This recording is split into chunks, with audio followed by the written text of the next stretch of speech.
자주신하신 하나님께 기도합니다. 나는 정하신 아버지, 나는 천주 창조주이십니다. 나는 유일하신 아버지 예수 그리스도이십니다. 그러신 영원히 되어 동정하여 신하시고 본디오 빌라에게 공로를 받아 십자가에 못 박혀 죽으시고 장사된 지 사람의 죽은 자 가운데서 생사하셨습니다. 하늘에 오시어 전능하신 아버지 하나님 우편에 앉으시다가 거기로부터 사람의 여와 충절한 심판에 오십니다. 나는 성령을 믿으며 거룩한 공교회와 성도의 교회와 죄를 정하는 것과 은혜의 보혈과 영생을 믿습니다. 아멘. 찬송가 264장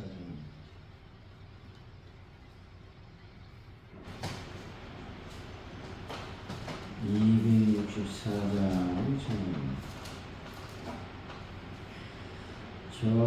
정결하게 하는 셈이 나의 앞에 있도다. 성령께서 권고하신 제시를 하시네.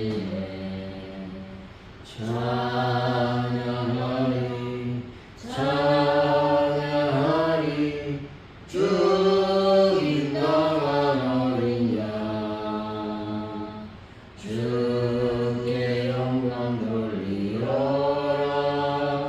우리 죄를 씻어주셨네. 나의 가는 길이 좋고 내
하나님 아버지, 저희들 몸이 하나님의 성전이라고 고백하면서 몸으로 하나님 영광을 드러내지 못할 때가 많았음을 회개하오니 용서하여 주옵소서. 정결하게 하시는 성령의 불로 죄악을 사하시고 하나님의 영광을 충만하게 채워주시길 원합니다. 거룩한 성전이 많은 사람을 빛으로 인도하는 도구로 쓰임받는 일꾼이 되게 하여 주옵소서. 하나님 아버지, 오늘 또 하루를 저희들이 살아갑니다. 하루를 살아갈 때에 하나님께 영광을 돌리게 하여 주시고 특별히 삶과 또 신앙의 일치 가운데 하나님의 사랑을 받는 저희들이 될 수 있도록 역사하시고 도와주옵소서. 아버지, 시험 간절히 기도합니다. 아버지, 대한민국을 불쌍히 여겨주시고 아버지 하나님, 여러 부분에서 불안정한 가운데 있사오나 위정자들과 대통령을 붙잡아 주셔서 이 나라를 하나님의 뜻대로 하나님께서 인도하신 대로 이끌어갈 수 있는 귀한 하나님의 지혜를 허락하여 주실 줄로 믿습니다. 동서와 남북의 연합을 이끌어내는 귀한 대통령으로 복을 더하여 주실 줄로 믿습니다. 또한 아버지 하나님, 무역, 관세, 또 전쟁, 무역으로 말미암아 여러 가지 어려운 가운데 싸우니 이 모든 문제가 잘 타결될 수 있도록 하나님께서 함께하여 주옵소서. 아버지, 북한 땅에 하나님의 복음이 온전히 증거되게 하여 주시고 성령의 강력한 기름 부음의 역사로 말미암아 남북이 복음으로 평화적으로 통일되는 역사가 이루어지게 하여 주옵소서. 전 세계에서 일어난 여러 가지 전쟁과 표전을 속히 마무리되게 하여 주시고 아버지, 전 세계의 평화가 하나님의 뜻 안에서 이루어질 수 있도록 아버지와 함께하여 주옵소서. 가져온 너희께 하나님의 놀라운 부흥을 더하여 주실 줄로 믿습니다. 우리가 전도할 때 열매와 결실을 맺게 하여 주시고 또 전도할 때 성령의 강력한 기름 부음의 역사가 충만히 마시도록 주여 복을 더하여 주옵소서. 하나님 아버지, 저희들이 간절히 기도합니다. 올 한해 저희들 교회에 알리며 놀랍게 역사하여 주셔서 또 3가정 이상 등록하는 하나님의 은혜를 더하여 주시길 원합니다. 그래서 저희들 그것을 보고 감격하고 눈물 흘리는 하나님의 은혜도 더하여 주옵소서. 베란다 문제를 완벽하게 해결하여 주실 줄로 믿습니다. 특별히 또 수리를 해야 되는데 하나님께서 모든 과정을 또 형통하게 인도하여 주옵소서. 하나님, 환우분들을 치료하여 주시고 회복을 시켜주실 줄로 믿습니다. 또한 차량 구역을 놓고 저희들이 헌신하며 또 하나님께 영광을 돌리고 있사오니 이 모든 과정 속에 하나님의 형통하심을 더하여 주옵소서. 하나님의 은혜를 더하여 주옵소서. 또 아버지 하나님이여, 20일 또 등록한 하나님의 가정이 있습니다. 하나님, 그 가정을 불쌍히 여기시고 긍휼히 여겨주셔서 주일마다 빠지지 않고 주님의 제단에 나와서 아버지 예배하게 하시고 그들이 예수를 믿고 아버지 천국으로 또 가는 하나님의 자녀가 될 수 있도록 아버지여 인도하여 주실 줄로 믿습니다. 영광 받아 주옵소서. 예수님의 이름으로 기도하옵나이다. 아멘. 오늘 우리 주신 말씀 에스겔입니다. 10장 1절에서 8절까지 말씀 우리 교도하시고 마지막 절 같이 읽습니다. 에스겔 10장 1절에서 8절까지 말씀입니다. 이에 내가 보니 그룹들 머리 위에 궁창에 남보석 같은 것이 나타나는데 그들 위에 보좌의 형상이 있는 것 같더라. 하나님이 나는 베우스에 있는 사람에게 말씀하여 이르시되 너는 구름 밑에 있는 악기 사이로 들어가 그 속에서 숯불을 두 손에 가득히 묵혀가지고 성 위에 들어라 하시매 그가 안에 묵절에서 들어가더라.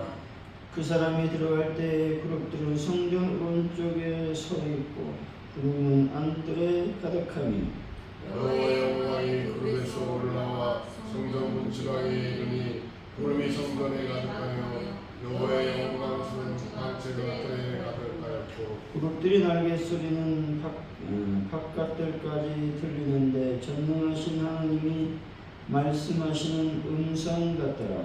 하나님이 가는 비옷을 입은 자에게 명령하시기를 바퀴사의 곧 그룹들 사이에서 불을 가져가라 하셨으므로 그가 들어가 바퀴 옆에 숨에 그 그룹이 그룹들 사이에서 손을 내밀어 그 그룹들 사이에 있는 불을 집어 가는 베옷을 입은 자의 손에 주매 그가 받아 가지고 나가는데 그룹들이 나의 밑에 사람이 수 같은 것이 나타나라.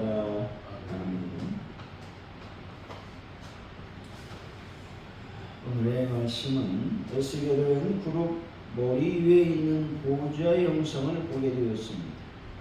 하나님이 가는 베옷 입은 자에게 구름 밑에 있는 바퀴 속의 숯불을 가져다 성읍 위에 흩으라고 말씀하고 있습니다.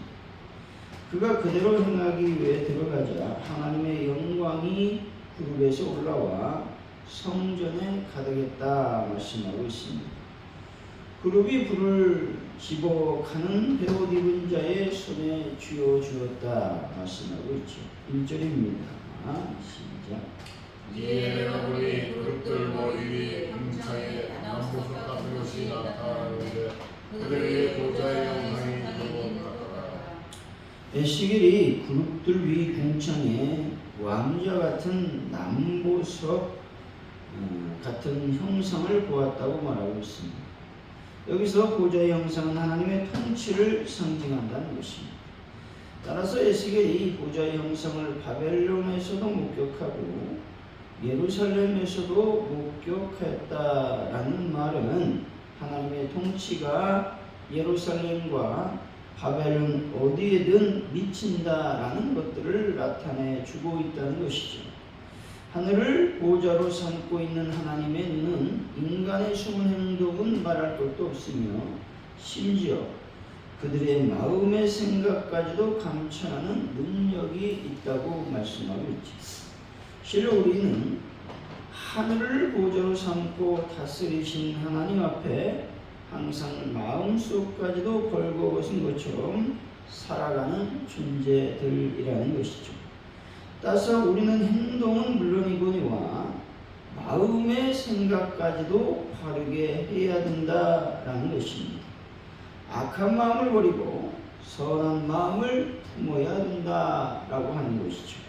뿐만 아니라 우리의 신앙이 흔들릴 때에도 하나님 여전히 그 높은 보좌에 앉아 계심을 믿어야 된다는 것이죠.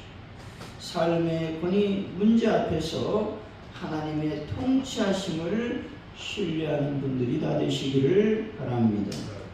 2절이죠. 시작. 하나님이 가는 베옷을 입은 사람에게 말씀하여 이르시되 너는 구름 밑에 있는 바퀴 사이로 들어가 그 속에서 숯불을 두 손에 가득히 움켜가지고 성읍 위에 흩으라 하시매 그 안에 목전에서 들어가더라. 본절은 하나님께서 베옷 입은 자에게 그룹들 아래로 들어가서 두 손 가득히 불탄 숯을 취해 도시 위에 뿌리라고 명령하고 있습니다.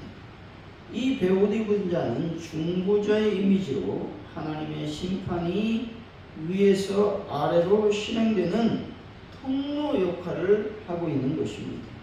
불탄 숯은 성전 안에 취하여 예루살렘 전체에 던져지며 하나님의 진노가 임박했음을 상징적으로 보여주고 있다는 것입니다. 이 말씀은 하나님은 때로 우리를 회개시키기 위해 극단적인 경고를 사용하신다라는 말씀입니다. 우리의 삶에 경고의 표식이 있게 된다면 여러분은 겸손히 자신을 돌아보고 회개하는 삶을 살아야 된다 말씀하고 있는 것입니다. 3절에서 5절이죠. 시작.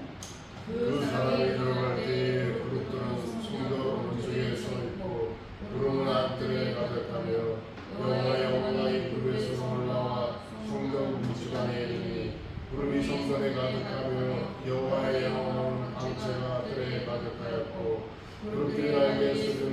바깥 때까지 들리는데 전능하신 하나님이 말씀하시는 음성을 같더라.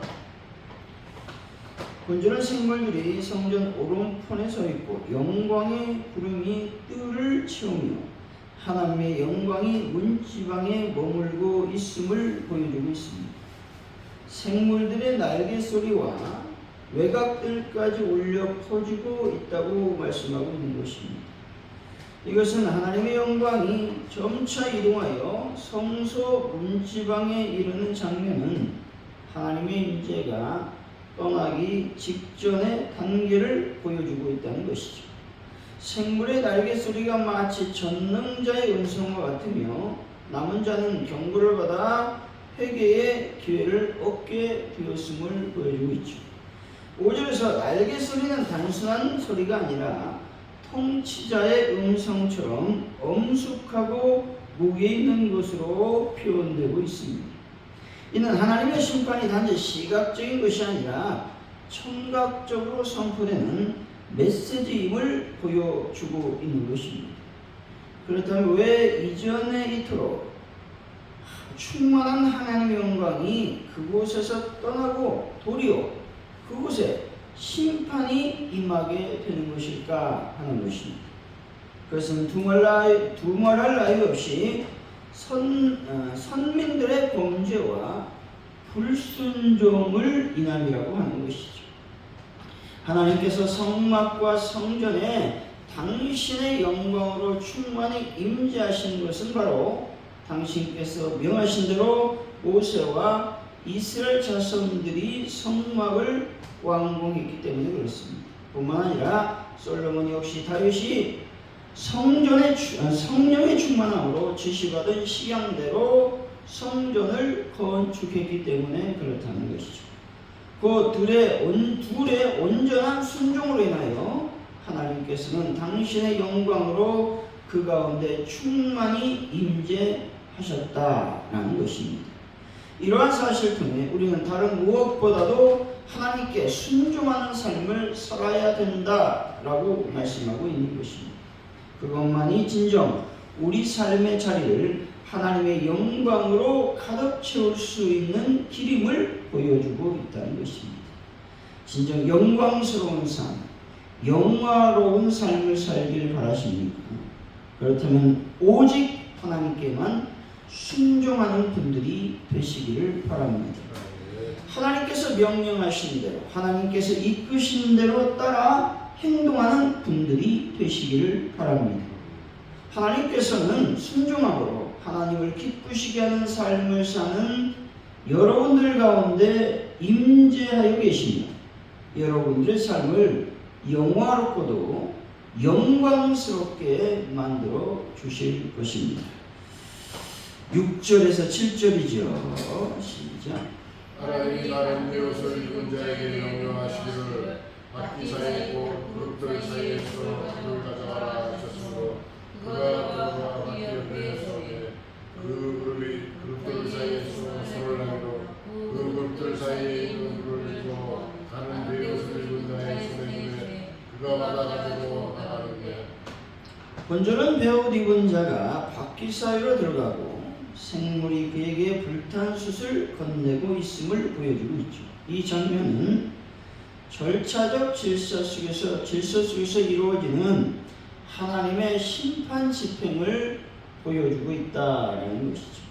여기서 바퀴는 모든 방향으로 자유롭게 움직이며 그 안에 불은 바퀴와 생물이 함께 전달함으로 하나님의 뜻이 일사불란하게 실행되고 있음을 말씀해 주시고 있다라는 것이죠.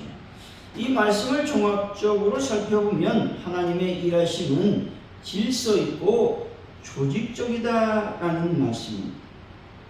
우리가 신앙 공동체 내에서 합력할 때 하나님의 뜻이 조화롭게 이루어질 수 있다라고 하는 말씀이라고 하는 것입니다. 때문에 우리는 공동체 안에서 하나님의 뜻을 조화롭게 이루어가는 믿음의 사람들이 되어야 된다라고 말씀하고 있는 것입니다. 8절이죠. 시작.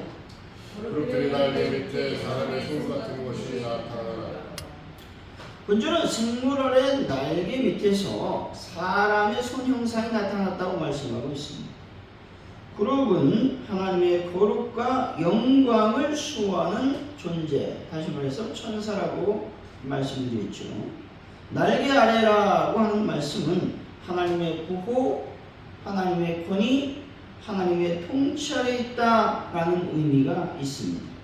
다시 말해 하나님의 일하심은 혼란이 아닌 질서와 구조 안에서 이루어진다라고 하는 선언적인 말씀이라고 하는 것이죠. 여기서 우리도 하나님의 뜻을 이루기를 원한다면 하나님이 권위 아래로 자신의 몸을 낮추는 그런 태도가 필요하다고 말씀하고 있는 것입니다. 공동체 속에서 말씀과 질서에 순종할 때 하나님 우리를 사용하실 것입니다. 사람의 손 형상이라고 하는 말은 전능하신 하나님께서 직접 하지 않으신다라는 말입니다. 이게 무슨 말이냐? 하나님이 사람을 통해서 일하시며 인간을 하나님의 사역 동역자로 부르셨다라고 하는 의미가 있는 것입니다. 손은 일의 도구를 의미하죠.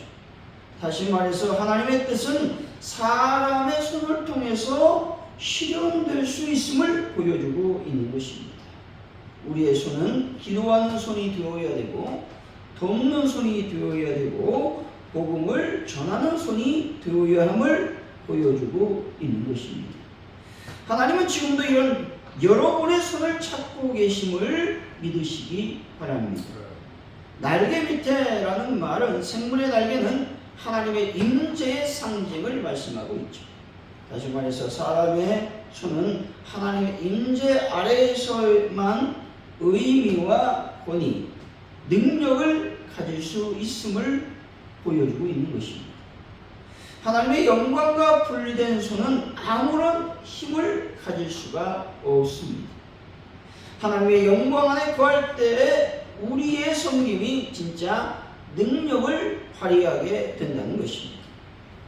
이 말씀은 내 사역과 수고가 지치고 공허하다면 하나님의 임재로 들어가야 할 때라고 하는 것들을 깨달아 알아야 된다는 것입니다. 날개 아래 머물며 다시 힘을 얻어야 된다 말씀하고 있는 것입니다. 사랑하는 성도 여러분, 하나님의 통치 안에서 사람의 손이 임재 아래 일하심을 믿고 하나님의 임재 안에서 능력을 얻어 사명을 감당하는 귀한 분들이 되시기를 예수 이름으로 간절히 축원드립니다. 기도합니다. 할렐루야. 하나님 감사합니다. 여전히 하나님은 저 높은 보좌에 앉아서 우리들의 모든 행동과 마음과 생각을 살피시는 전지전능한 하나님을 믿을 수 있도록 인도하여 주실 줄로 믿습니다. 이스라엘 백성들이 하나님의 영광 안에 머물러 있었습니다. 성전 안에 하나님의 거룩한 임재가 임했습니다. 그러나 에스겔은 지금 심판을 선포하고 있습니다. 이스라엘이 심판을 받는 이유는 한 가지입니다. 하나님 앞에 범죄했고 하나님 앞에 불순종했기 때문에 그렇습니다. 하나님, 저희들이 하나님 앞에 범죄하지 않도록 도우시고 하나님 앞에 날마다 순종하는 삶을 살 수 있도록 아버지여 도우시고 인도하여 주옵소서. 내 사역과 또 내 수고와 내 헌신이 참으로 힘들고 어렵다면 그것은 지금 신앙의 경고인 것입니다. 이제 다시 한번 하나님의 임재 속으로 들어가 성령의 충만함으로 들어가 다시 한번 하나님의 사역을 잘 감당할 수 있는 힘을 얻는 저희들의 삶이 될 수 있도록 아버지여 도우시고 인도하여 주옵소서. 날마다 하나님께 순종함으로 하나님을 기쁘시게 하는 삶을 살아가는 저희들의 삶이 되게 하여 주옵소서. 감사합니다. 예수님의 이름으로 기도하며 주기도문으로 예배를 마칩니다. 하늘에 계신 우리 아버지, 아버지 이름을 거룩하게 하시며 아버지 나라가 오게 하시며 아버지의 뜻이 하늘에서와 같이 땅에서도 이루어지게 하소서. 오늘 우리에게 영원한 양식을 주시고 우리가 우리에게 잘못한 사람을 용서해 준 것 같이 우리 죄를 용서해 주시고 우리를 시험에 빠지지 않게 하시고 악에서 구하소서. 나라와 권능과 영광이 영원히 아버지의 것입니다. 아멘.